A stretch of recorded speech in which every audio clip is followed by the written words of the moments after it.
Muy buenas noches, bienvenidos a Sin Filtro. Ya llegamos al último día de esta semana, viernes, aunque han habido muchos temas de los que vamos a poder hablar en esta última emisión de esta semana. Vamos a arrancar primero conociendo un poco cómo quedó conformado el Congreso. En esta semana ya se hicieron las adjudicaciones, van a quedar 52 escaños para la Unidad Nacional de Esperanza, que va a ser la primera minoría del organismo legislativo. Pero antes de que entremos al debate, este es un reporte de Dulce Rivera.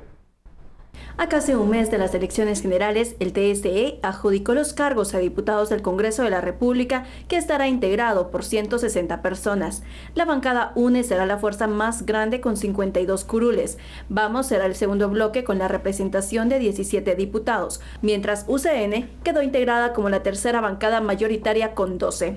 Les siguen bancadas de 6 y 9 integrantes, que son Valor, Bien, FCN Nación, Viva, Semilla, Todos, Creo y Humanista, y otros bloques que tendrán la representación de 1 y 4 congresistas, como WINAC, Prosperidad Ciudadana, Victoria, Unionista, URNG Maíz, PAN, MLP y Podemos.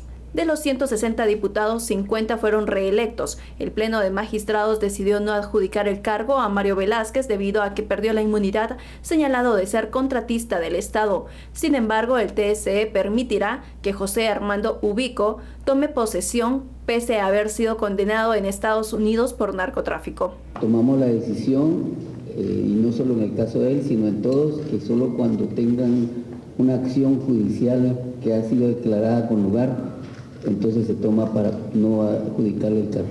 ¿Qué diferencia hay con Alfonso Portillo?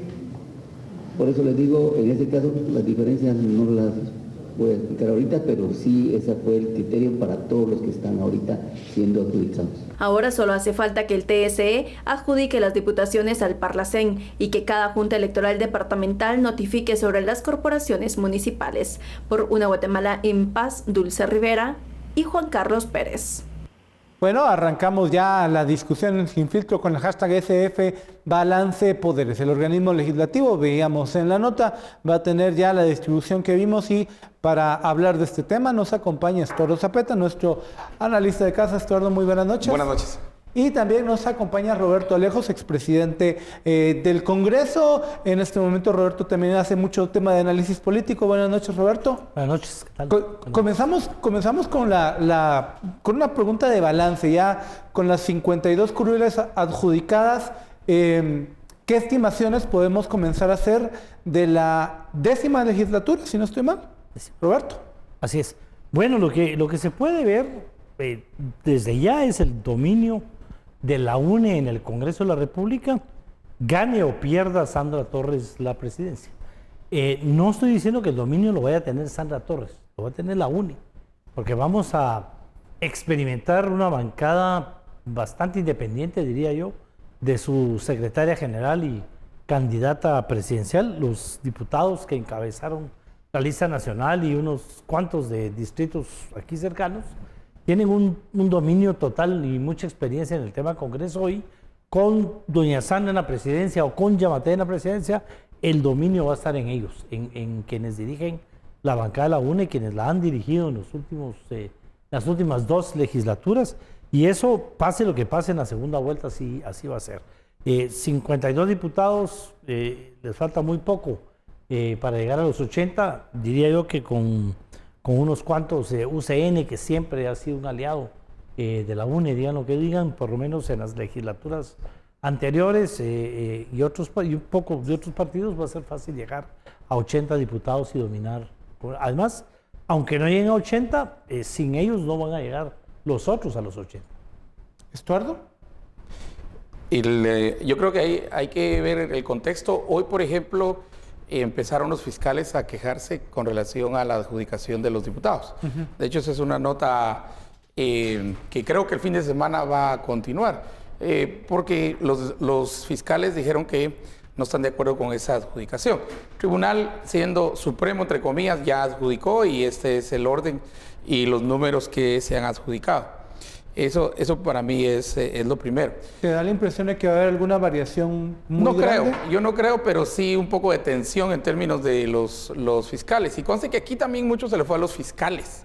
Los fiscales de mesa y los fiscales que estuvieron presentes ahí debieron haber sido más pilas, pues, más linces para ver todo lo que estaba pasando en sus lugares de votación, y no lo vieron y ahora están alegando bastante, y esta adjudicación pues todavía un poquito más, digamos, hay una contención con relación a si debieron o no haber adjudicado los del Tribunal Supremo Electoral. Creo que segunda observación es que todos están hablando de diálogo. Cuando uno habla con todos los diputados de diferentes bancadas, todos es diálogo, diálogo, diálogo, diálogo. Y aquí Roberto no me dejará mentir que lo primero que se quiebra en el Congreso es el diálogo, ¿verdad? Y están mucho poniéndole fuerza a los jefes de bancada, que no es una bancada, pero es donde se deciden mucha de la agenda del Congreso y donde se toman partidos, ¿verdad? Unos a favor, otros en contra.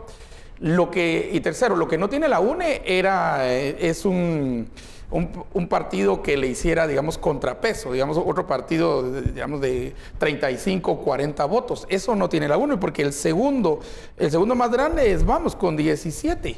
Eso es 3, 4 veces más de lo que la UNE tiene.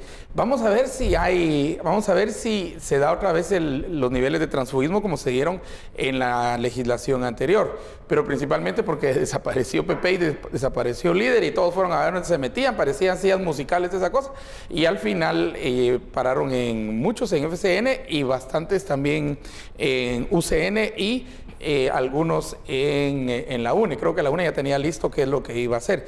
Y por último, los chiquitos van a empezar a jugar, si hay alguna alianza, una posible alianza, esa alianza, la única posibilidad que tiene es ser bisagra, que es la que complemente, digamos, los 80 de los 52 de la UNE, o lo que le haga falta con otras uniones, porque estaba viendo que 52 más, por ejemplo, si fuera la UCN, 62 serían 64, ahí le faltarían 16 para llegar a 80. Entonces los pequeñitos unidos, más 7 aquí, 3 allá, 5 allá, podrían empezar a jugar bisagras. ¿Cómo lo ven? ¿Un acuerdo programático UNE con Vamos y UCN que fácilmente suman 80, o la UNE va a buscar esos 28 que le hacen falta en UCN más las bancadas unipersonales o más pequeñas? Bueno, yo creo que el tema del transfugismo va a tardar un poco esta vez, porque lo que pasó en la legislatura pasada es que se cambió la ley y dejaron ahí 3 meses de parranda, ¿verdad? Váyanse a donde puedan, mientras la ley entra en vigencia. La ley ya está vigente. Quien se salga de su bancada no va a tener derecho a presidencias de comisión, a formar parte de la Junta Directiva. Entonces, va a haber una lucha interna del Congreso por cambiar eso. Lo primero que el Congreso va a querer es cambiar su ley orgánica y de régimen interior. Y de acuerdo a la pregunta, indiscutiblemente, la UNE va a tratar de buscar alianza con 1 o 2 partidos nada más. Y realmente con los pocos votos que necesita, es más fácil y más barato. Es más fácil ir, digamos, con un aliado de costumbre, como ha sido UCN, que se mantiene, digamos, centrista y que se adapta fácilmente. Aliados como creo que tiene 7 votos. Y con 2 o 3 partidos pueden llegar fácil a 80.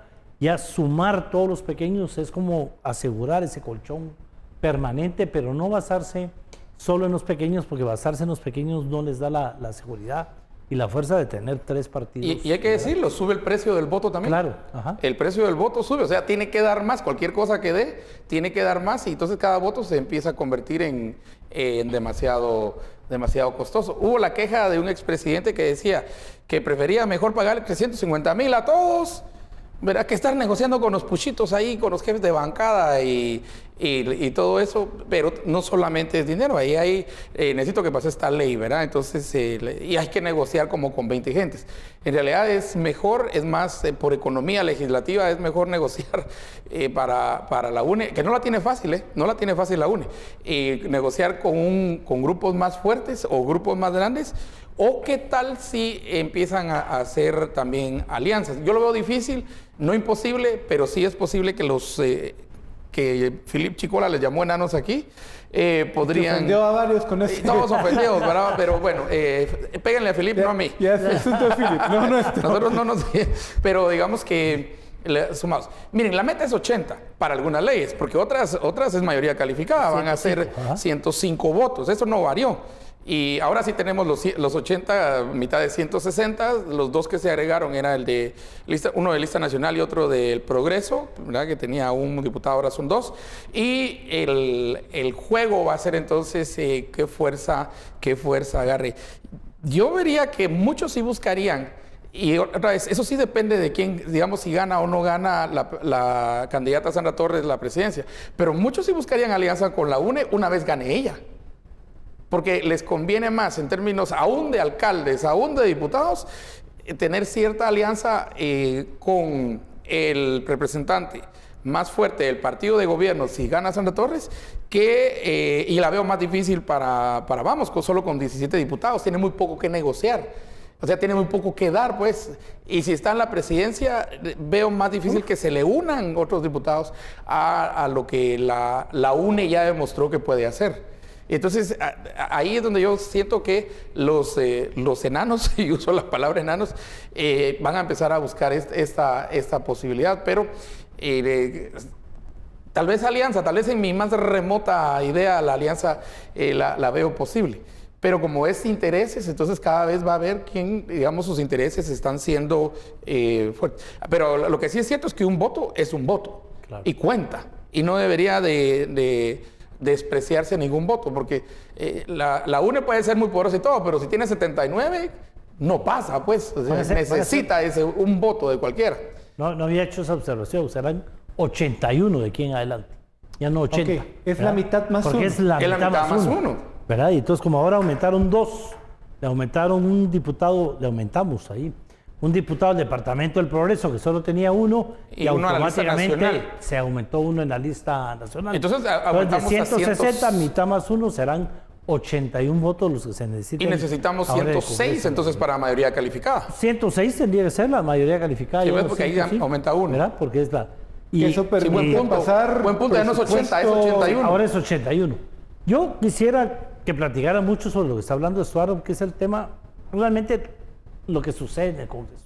Porque cuando se habla del mercado y el precio, eso es un monstruo de 1000 cabezas, porque no es simplemente de que un diputado llegue y pida una cantidad de dinero por votar a favor de una ley.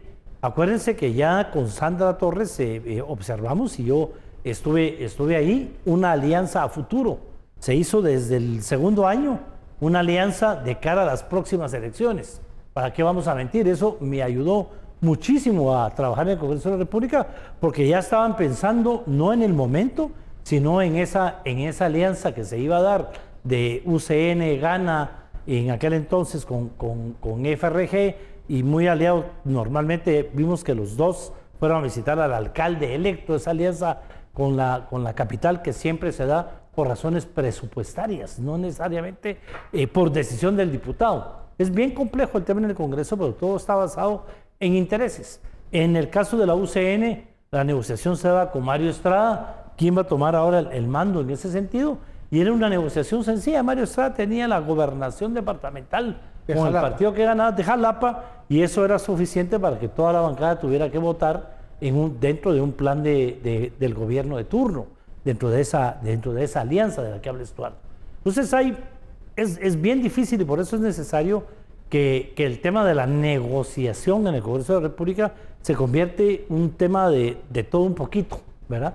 Porque un diputado que es independiente, solito, que a lo mejor abandonó su partido, o que es parte de los enanos, como ya se le puso el título aquí, va a tener intereses más personales que intereses partidarios. Un partido de cara a las próximas elecciones va a cuidar más su imagen, y en base a esa imagen va a trabajar.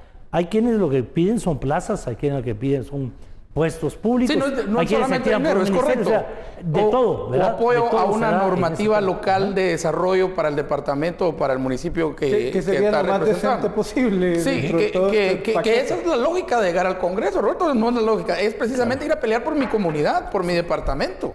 Entonces, aquí en Rusia y en Estados Unidos y en cualquier lado, la gente va a pelear por su lugar, por su municipio, por su grupo. Y lo vemos. El de Chimaltenango tiene que llegar a pelear por los 16 municipios de Chimaltenango. Tenemos que hacer, antes que sigamos con la conversación, tenemos que hacer una pausa.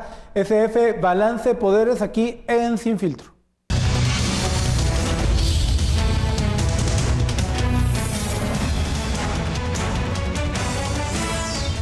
Hashtag SF Balance Poderes. Estamos hablando de la conformación del Congreso, cómo vamos a tener esta relación entre el organismo ejecutivo, el Congreso de la República, la aprobación de leyes aquí en Sin Filtro. Vamos a ver primero la gráfica de lo que estábamos hablando en el primer bloque. La vemos aquí. Esencialmente vemos un Congreso dominado por la Unidad Nacional de la Esperanza, una bancada en amarillo, que es la del partido Vamos, de Alejandro Yamatei, y una bancada en un verde más claro, que es la de UCN. Ahí llega exactamente la mitad del Congreso, y de ahí vemos a Viva, vemos a Valor, vemos a Semilla y vemos otros partidos más, 160 diputados. Estábamos hablando de esta conformación del organismo legislativo. Me interesa saber un poco dónde ven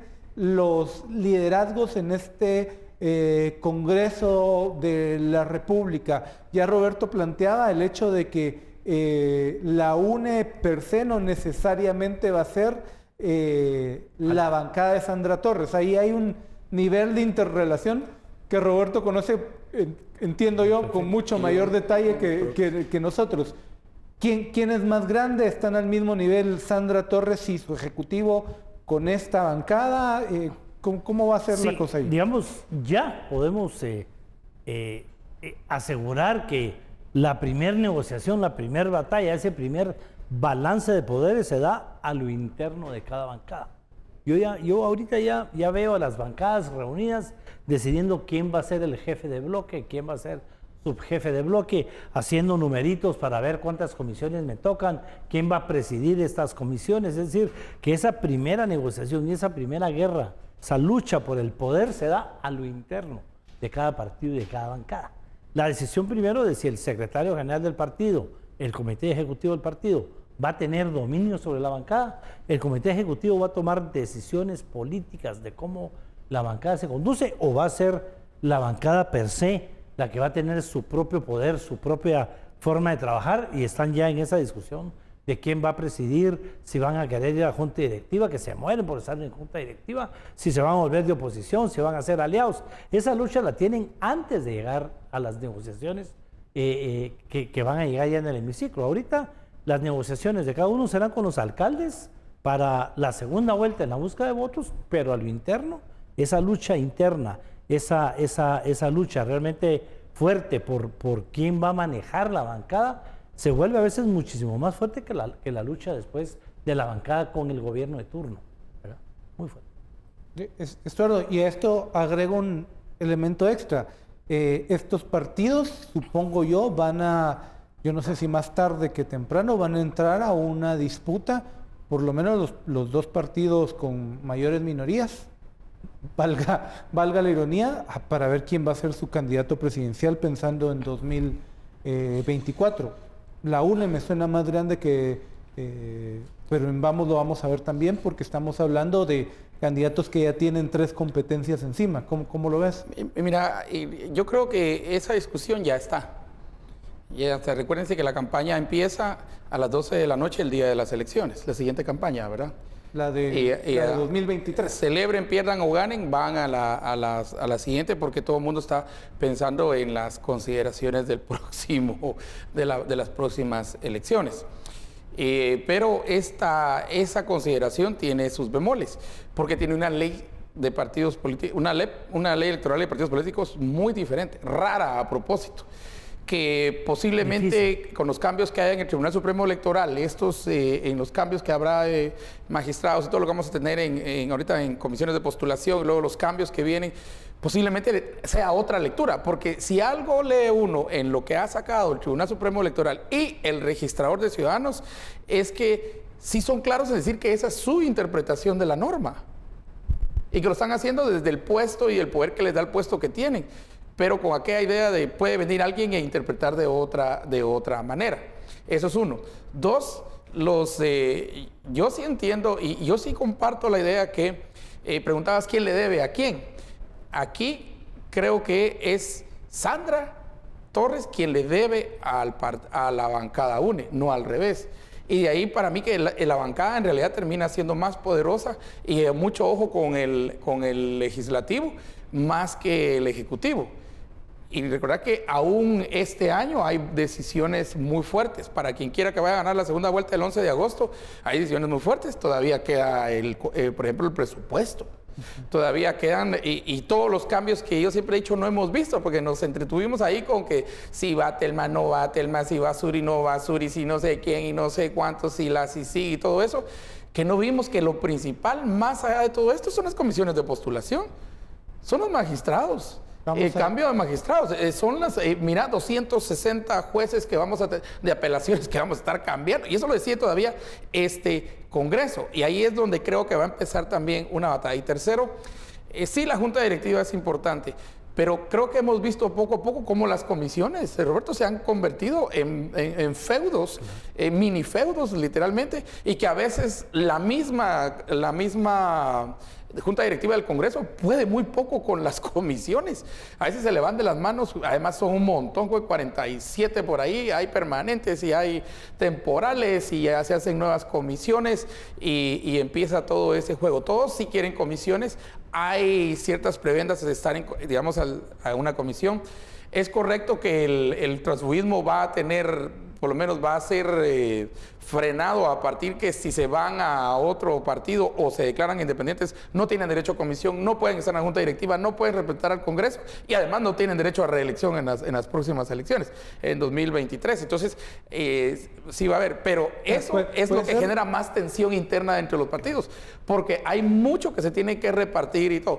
Yo sí creo que este Congreso va a tener que en una segunda o tercera ola de cambios constitucionales tomar una decisión.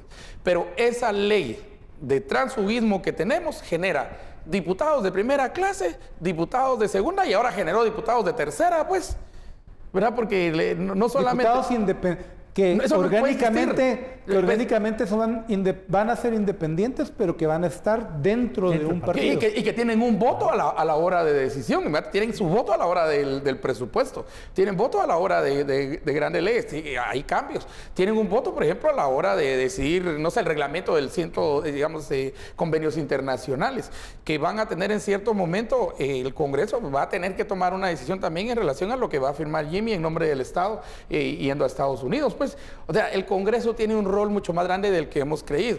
Y como nos hemos concentrado más en el presidente y el vicepresidente, ese presidencialismo no nos deja ver el Congreso, pero el Congreso no solo le tenemos que poner marcas, le tenemos que poner microchip, le tenemos que poner banderas, asteriscos y todo lo que podamos. Y también en cuánto tiempo van a aprender los novatos, porque los neófitos van a tener que aprender y van a tener que aprender rápido, porque sí les quedaron unos diputadones ahí, unos que ya bastante antiguos. Por ejemplo, el mismo diputado Taracena, ya ¿cuántos años se gustaría? 24. No es el decano porque tuvo su receso cuando lo castigaron. Pero sumados... Lo mandaron al Parlacén. Lo mandaron al Parlacén, pero ¿verdad? Sumados todos los años que tiene... sí, varios países de la Constituyente, ¿no? Sí, pues. Estamos hablando de más de 30 años de experiencia de estar entonces, en el tema esto es...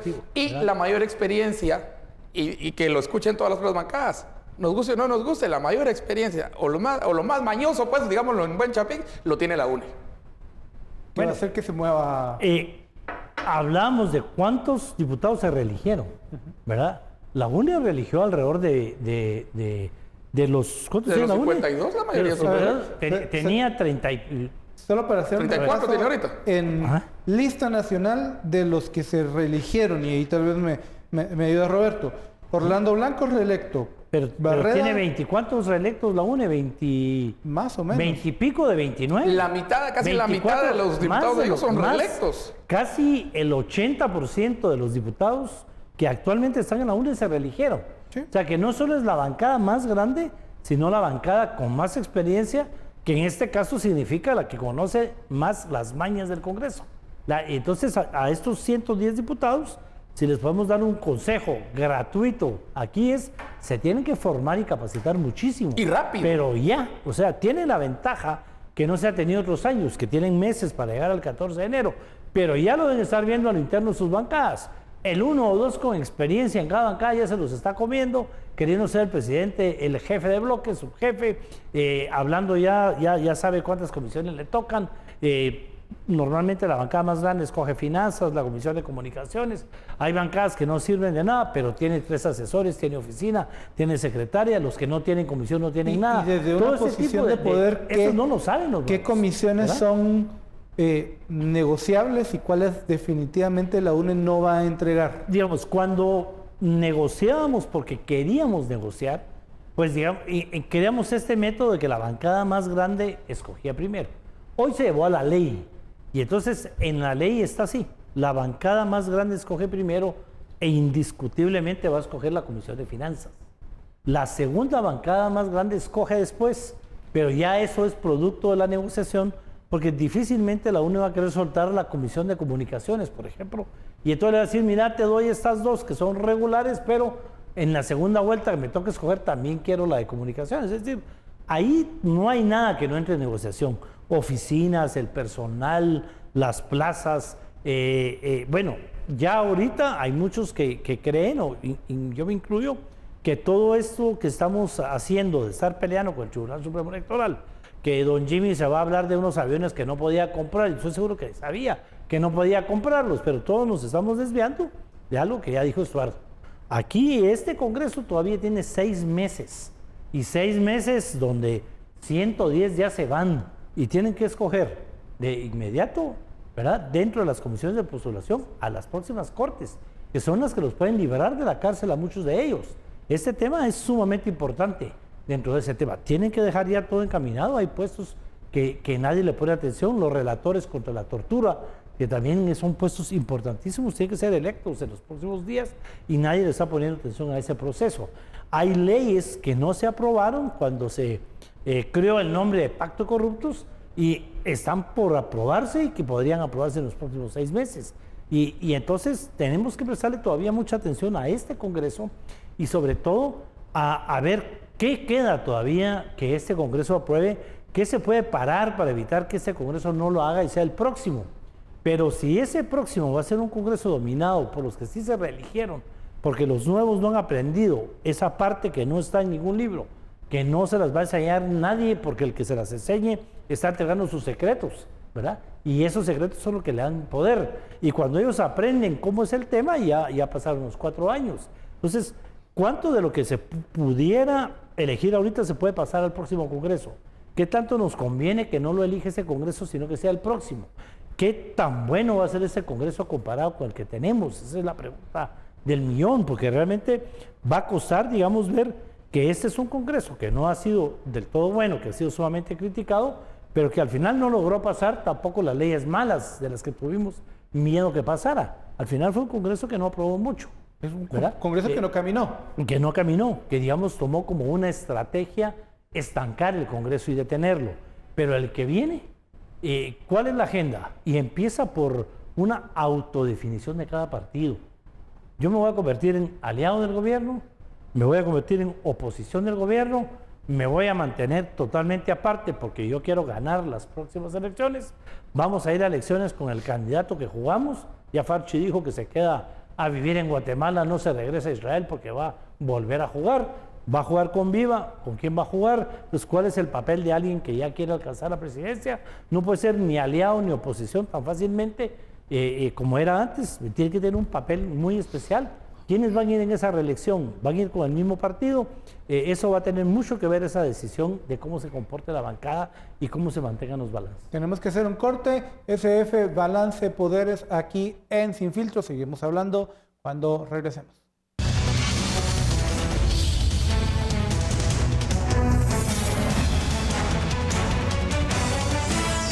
SF Balance Poderes en Sin Filtro. Estamos hablando aquí de esta adjudicación que ya hizo el Tribunal Supremo Electoral. Obviamente, como lo planteaba Estuardo, va a estar sujeta a disputas judiciales aún, pero ya tenemos los nombres de manera oficial de quienes van a ser los diputados al Congreso de la República. Lo hemos remarcado en el arranque de Sin Filtro. La UNE tiene 52 diputados. Se había hecho primero un cálculo que iban a ser 54. Bueno, se le quitaron 2. Perdió 2. En San Marcos y creo que en Huehuetenango fue. Creo que uno lo ganó Viva. El otro lo ganó Viva, así es. Uno ganó Viva, el otro no sé qué partido lo ganó, pero interesante porque Viva subió a 7. Claro, una sorpresa, como nos planteaba Roberto Lejos.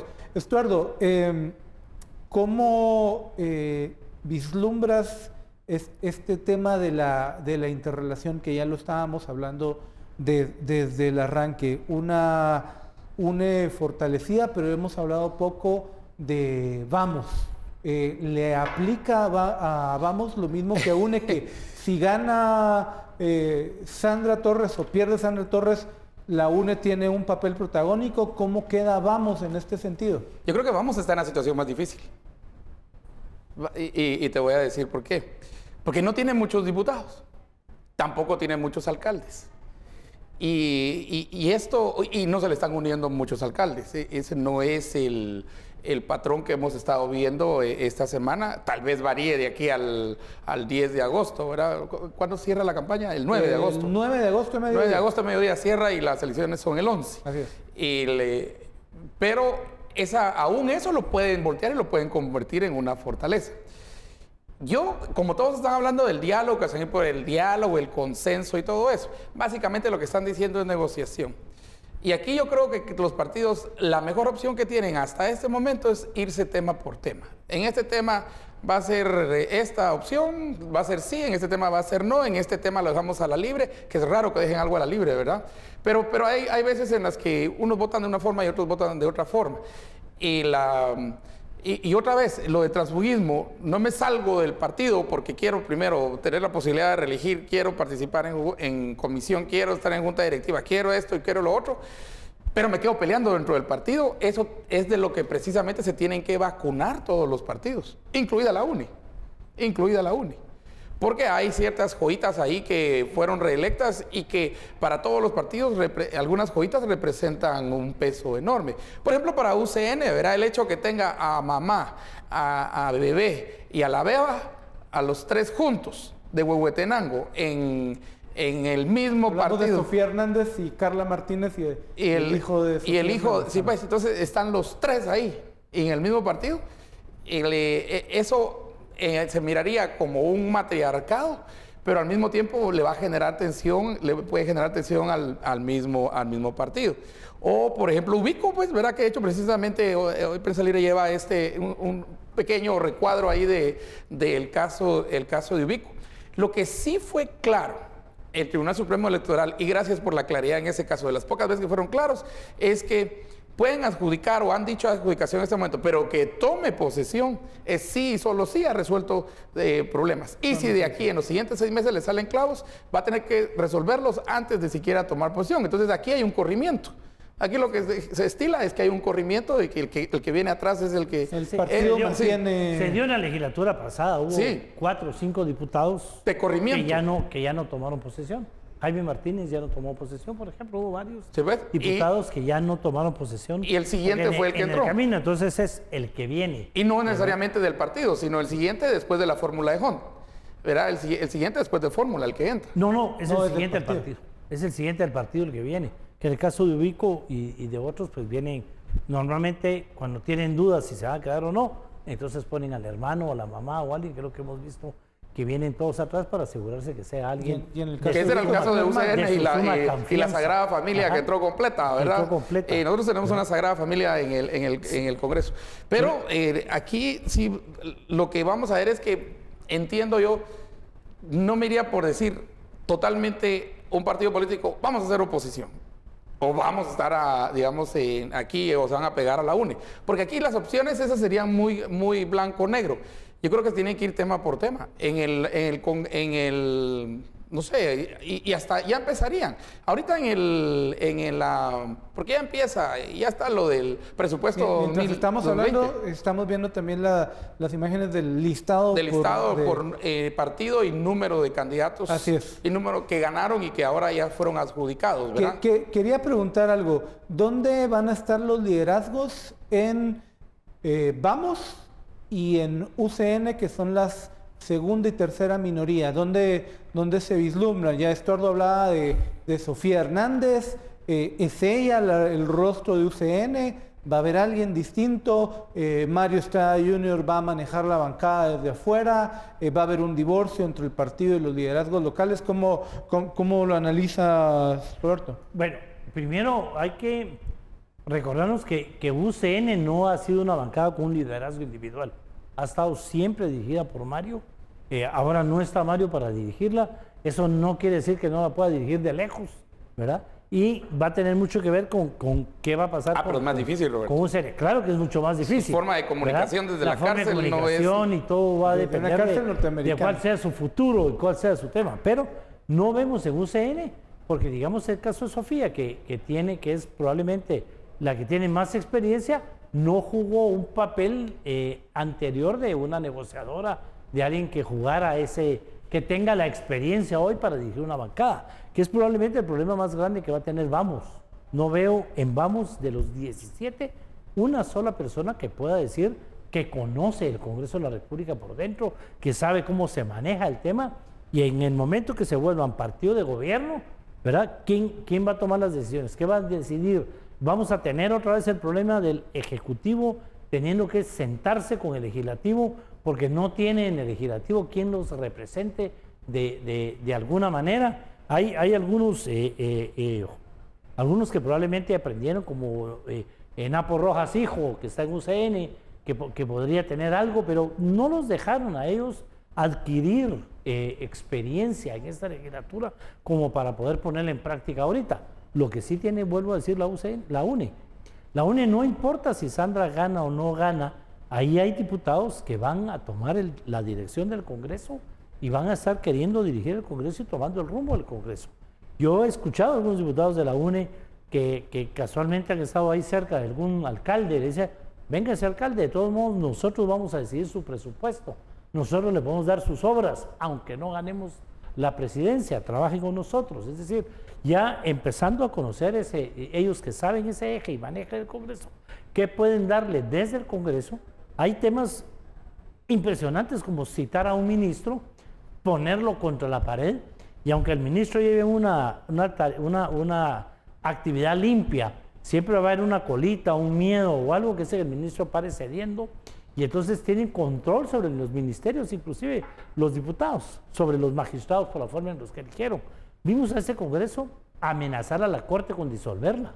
Vimos a ese Congreso amenazar inclusive al Tribunal Supremo Electoral hace 2 años, no ahorita, con que los iban a despedir, fueron las palabras que usaron. Entonces, esto los diputados y diputadas que tienen experiencia van a seguir usando esa experiencia, y 110 no solo es que sean nuevos, sino que si no encuentran verdaderos asesores que les enseñen ahí, tiene que ser gente que estuvo adentro, van a tener que contratar exdiputados, gente con experiencia, es asesores. Ni siquiera es asesores, porque los asesores no se sientan a la negociación. Cuando digan, mire, te van a decir que sí, pero no vienen pero no se marcan, entonces están presentes, pero no votan. O sea, hay tanta cantidad de trucos adentro del Congreso de la República, en ese y en todas partes del mundo. Maña, que le decía Estordo Zapeta. ¿verdad?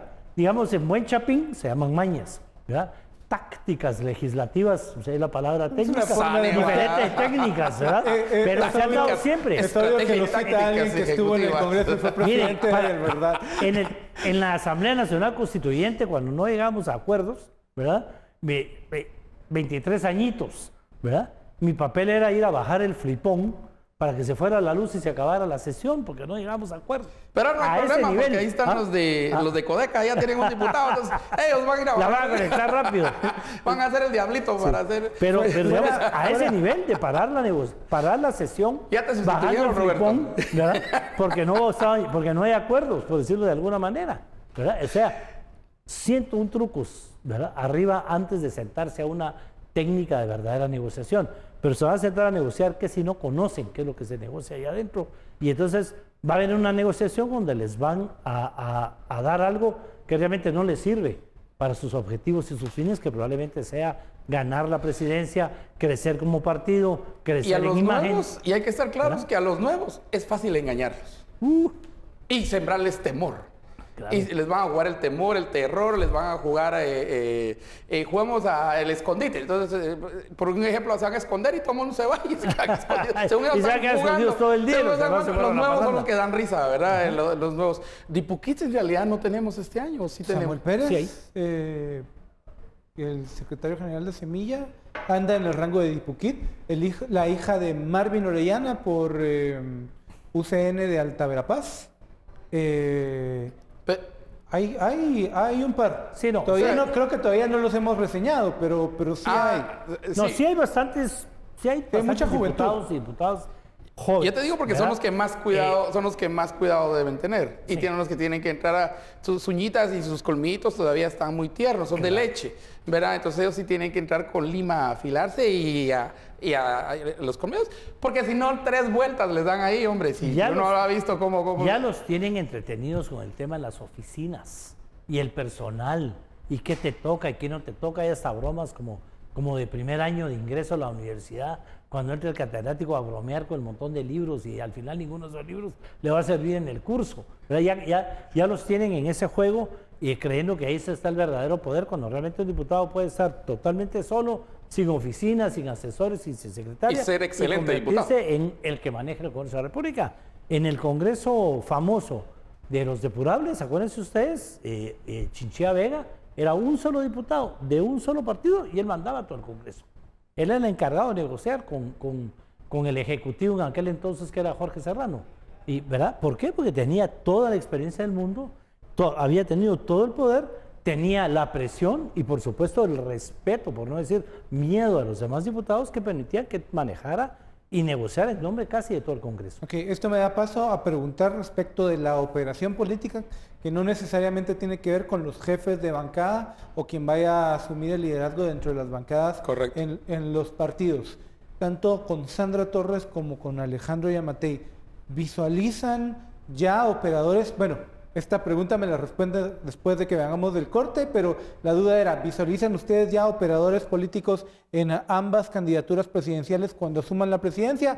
Hablamos de esto cuando regresemos del corte aquí en Sin Filtro.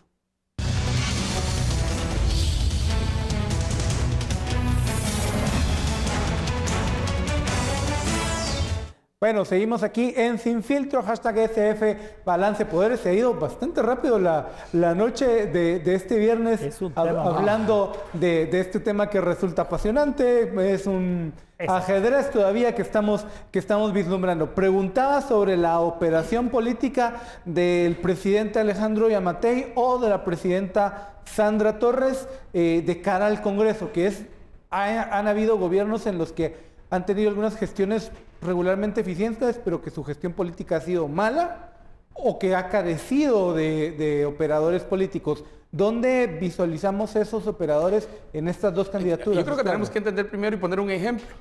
Que tuvo pésimos, o no tuvo, por lo menos no los miraba, operadores políticos, ejecutivo versus ejecutivo, entre ejecutivo y legislativo, fue Jimmy Morales.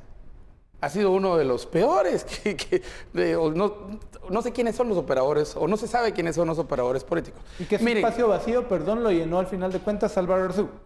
sí, miren, Pero por poco no tiempo. hay espacios vacíos en política. Ese espacio lo va a llenar alguien. Y lo que van a buscar los partidos es que ese espacio lo llene alguien de su partido o de su bancada o que esté afín a la agenda que han establecido, si es que establecen una agenda. Pero yo creo que aquí, bajo la misma lógica de que hay más maña en la UNE que en el otro, creo que podría haber mejores operadores políticos dentro de la UNE hacia, digamos, una presidenta, Sandra Torres, hacia el Congreso, que me cuesta más ver operadores políticos, digamos, de Yamatei en Vamos y con 17 diputados hacia el Congreso de la República. Miren, el operador político tiene que tener experiencia, no solo maña, tiene que tener también olfato. Ya tiene que saber dónde moverse para poder entonces, porque es el liaison, es el eslabón entre el Ejecutivo, y son muy importantes, entre el Ejecutivo y el Legislativo. Y vaya si no son fundamentales, por ejemplo, para aprobación de presupuesto, por ejemplo, para ciertas normas que tienen que pasar, ¿verdad? Para que el presidente o presidenta no las vete, depende de quién gane. Entonces, hay cosas que son muy importantes y aquí se ve más esa posibilidad. Yo la veo más dentro de la UNE y menos entre Vamos. De hecho, creo que la UCN tendría hasta mejores operadores políticos, digamos, del Congreso hacia el Ejecutivo que lo que tendría Vamos. Y hay algunos partidos ahí que aunque tengan pocos diputados, sus operadores políticos podrían ser, esos diputados que están podrían tener también podrían ser muy buenos operadores políticos. Pero el operador político generalmente no es un diputado, el operador político es alguien fuera totalmente A veces de es un diputado. ministro, a veces es... Sí, porque cuando el diputado se mete a operador político ya se fregó la cosa. Roxana Valdetti funcionó como operadora política de Otto Pérez. Y mira lo que pasó. Sí, porque era más una operadora de negocios. Correcto. Ese es el problema. Por eso un diputado no debe ser operador político. Normalmente, en cualquier país del mundo, el presidente o presidenta, en este caso de la República, tiene que tener una vez tuvimos y se le llamó secretario de Asuntos Legislativos, que fue con Serrano Elías. Pero ese secretario de Asuntos Legislativos tuvo que ir a negociar con ese Congreso que después se autodepuró y lo que hizo fue arruinar el nombre. Nadie más se atrevió a nombrar un secretario de Asuntos Legislativos. Porque si es alguien sin experiencia, lo que se convierte es según alguien que llega solo a recibir solicitudes. No, pero tiene que tener experiencia de ir a presentar los proyectos de ley, de ir a presentar el presupuesto, de ir a presentar el plan de trabajo y de convencer a los diputados y diputadas. Y saber a quiénes convencer. Claro, exacto. Ir ¿Qué con piensas tocar con los que buen realmente sentido de la mandan. palabra? Sí, ¿qué para- Porque notas? decían, yo ¿Qué soy notas? amigo de fulanito. Yo también, pero no pesa nada en su bancada, ¿verdad? Y a Menganito no le hablo, pues no le hablas al que más peso tiene en la bancada. Jimmy tuvo un operador político al principio, Estrada Zaffaroni. que era Estrada Zaffaroni, y precisamente Estrada Zaffaroni tenía tantos amigos dentro del Congreso que resultó que no podía ser el operador político, porque el operador político no tiene que tener amigos dentro del Congreso.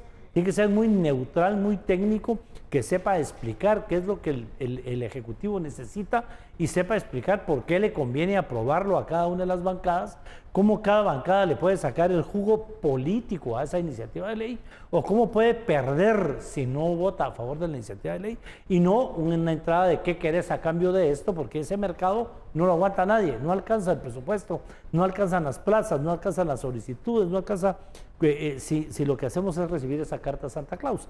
Y entonces es urgente, de lo contrario se vuelve alguien del Congreso, que fue lo que pasó ahorita. Ahorita probablemente Javier Hernández, Ubico, Felipe se convirtieron en los operadores políticos después de Estrada Zaffaroni, y eso es lo peor que le puede pasar a un presidente, que quien realmente está escribiendo la carta a Santa Claus se la lleve en persona a Santa Claus, ¿verdad? Y lo puede amenazar, ¿verdad?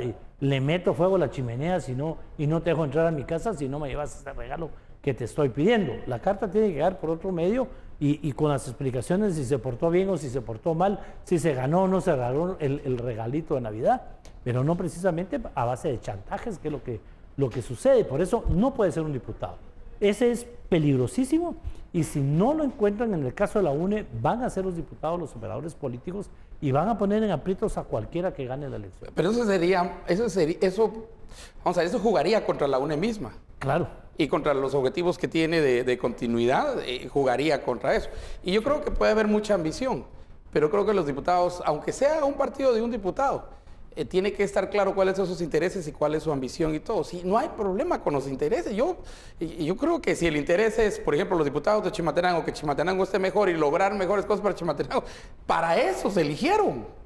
Pues esa es la lógica del diputado, ¿verdad? Esa es la lógica del que está en el Congreso. ¿Y cómo hace? Lo hace a través de hablar y convencer. Por eso es que le dicen parlamento, donde se parla, ¿verdad? Y llegar. Pero si se vuelve el mercado de intercambio, de transacciones, plazas o lo que sea, ahí es donde ya empieza el problema.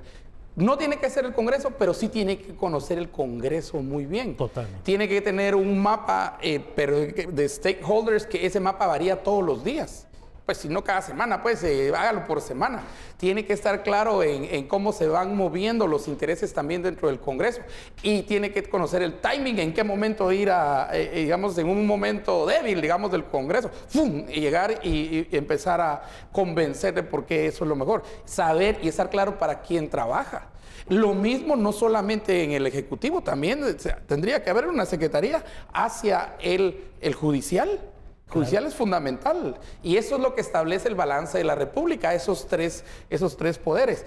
Y esos se juegan a través de operadores. Así es como se va jugando eso. Donde no haya injerencia, pero que sí haya comunicación. Relación. Constante y permanente, que haya relación. Porque de alguna manera, si el organismo judicial quiere cambiar, que para mí es uno de los temas más urgentes en este país, tiene que haber alguien experto en el tema judicial que lleve esas iniciativas de ley. Al Congreso. Al Congreso de la República. Porque no a través del presidente como solía hacerse antes, o a través de un organismo internacional, etcétera. Tiene que ser directamente el organismo judicial. El ejemplo maravilloso que tenemos fueron las propuestas de cambio de ley en el tema de justicia que propuso la misma CICIG y los poderes del Estado. Pero la Corte en ese momento, ni ellos mismos estaban de acuerdo. Pero con eso fueron y lo presentaron. Sí. Tronó. Porque en el Congreso no hubo esa preparación previa, que esa es la otra cosa que hacen los operadores. Preparan previamente, digamos, preparan el camino, hacen muchas cosas. Miren, que el presidente aprovechemos para decirlo, de los tres no lo pueden hacer. No tuvo operador político. La CICIG no tuvo, sobre todo frente al Congreso de la República, alguien que llegara a presentar esas iniciativas de ley y a convencer a los diputados de por qué era conveniente para el país que pasaran. La CICIG trató de pasar las leyes por miedo y eso no es una operación política. Y ahí es cuando de repente los diputados aprendieron a que podían no pasarlas sin temor o que ese miedo no iba a pasar de más allá de ciertas cosas, que no los iba a alcanzar a todos. O al final hubo quien dijo, yo no tengo miedo, y se enfrentaron de una vez a la CICIG. Y que fueron los visibles Viene el fracaso de la CICIG por no tener operadores. Los tres organismos del Estado, la propia sociedad civil, cuando ha tratado de pasar sus leyes y no tiene quien opere esa iniciativa de ley, que es un tema que también vamos a trabajar muy duro, que sea la sociedad, pero la verdadera sociedad civil la que haga sus iniciativas, las lleve al Congreso, las presente, las explique y convenga que con esos diputados los tenga que convencer de que eso los va a ayudar a subir su imagen, los va a ayudar a conseguir votos, los va a ayudar a que el pueblo opine bien de ellos y entonces las leyes van a pasar. Miren, estamos cerca de cerrar, pero quisiera traer el tema a colación. El presidente de la República viaja este fin de semana a Washington, D.C. a reunirse con Donald Trump en la Casa Blanca. El gobierno no ha confirmado nada, pero hay versiones ya de oficiales norteamericanos y algunas versiones en Guatemala de que va a haber un convenio sobre declarar al país tercer país seguro para los peticionarios de asilo. ¿Qué busca Jimmy Morales? ¿Qué puede ganar Jimmy Morales muy rápidamente y a cambio de qué? ¿Qué vamos a ver en este proceso? Mira, el problema no es Guatemala, o sea, el problema no es Jimmy Morales, el problema es que ganamos nosotros y la capacidad que tenga de negociación. Y yo le digo, de aquí de 1 a 100, la capacidad de negociación que tiene el presidente en estos momentos, en ese tema, de 3 o de 4 no sube. O sea, están forzando al presidente. École. Y miren, Roberto, Estados Unidos no pide opinión, Estados Unidos impone. Entendámoslo, hombre, por favor, ya a estas alturas seamos el realpolitik, que es Estados Unidos impone y esa cosa le impuso sí o sí. Además, y mira, ahorita que estamos hablando, ya está lista ICE, por lo menos en la Florida y en otros estados, para empezar las redadas. Comenzar el Vaya, si no, eso es torcer el brazo, pues. Ciertamente. Roberto. Es que tenemos que reconocer, primero, que existe el país más poderoso del mundo. Quien no lo que ha existido toda la vida a través de la historia. Siempre ha habido un país que domina al resto de países por su poder económico, político, social, por guerrero, por económico. Pero ya lo decía Eduardo, desde Babilonia, Egipto, Roma, etcétera, etcétera. El siempre Imperio ha habido. Británico, la España de Felipe II. Les ofende cuando uno les dice el imperio, pero ellos mismos se decía el imperio romano, ¿verdad? Y con orgullo. Bueno, hay realmente un imperio, hay un país poderoso, pero además estamos ahí nomás de ese país. Entonces nosotros tenemos que entender eso e históricamente, a mí me gusta dar una charla donde les explico, hay gente que no sabe por qué el Hospital Roosevelt se llama Roosevelt, no sabe que lo hicieron durante la Segunda Guerra Mundial para que aquí repararan los aviones de la Segunda Guerra Mundial, que aquí venían, eso fue para el mismo aeropuerto, la Aurora se hizo durante la Segunda Guerra Mundial para reparar esos aviones y los heridos de la Segunda Guerra Mundial eran atendidos aquí. O sea, realmente nosotros estamos en un lugar privilegiado para los Estados Unidos como un campo de operaciones. Y nosotros tenemos que escoger entre ser aliados que saben negociar con el país más poderoso del mundo o queremos seguir deshaciendo la guerra y perderla a cada rato. Pero de que el país más poderoso del mundo va a querer seguir siendo el país más poderoso del mundo y que va a usar todos sus recursos a su alcance para mantener ese dominio, eso es realidad nacional, realidad histórica, nos guste o no nos guste. Bien, Roberto, Estuardo, muchísimas gracias. Seguramente de este tema vamos a seguir hablando. Ya el presidente Trump confirmó en la tarde de este viernes que van a haber redadas el domingo por si existía pero ahí ya duda. está listo, por lo menos en la Florida, lo de ahí ya están listos. Pero ya hay una confirmación de la Casa Blanca, más o menos a las 5 de la tarde. Esa es la información que está sacando ahorita Prensa Libre. Estuardo, Roberto, muchísimas gracias. Y a usted los esperamos el lunes en Sin Filtro y en Noticiero Guatevisión.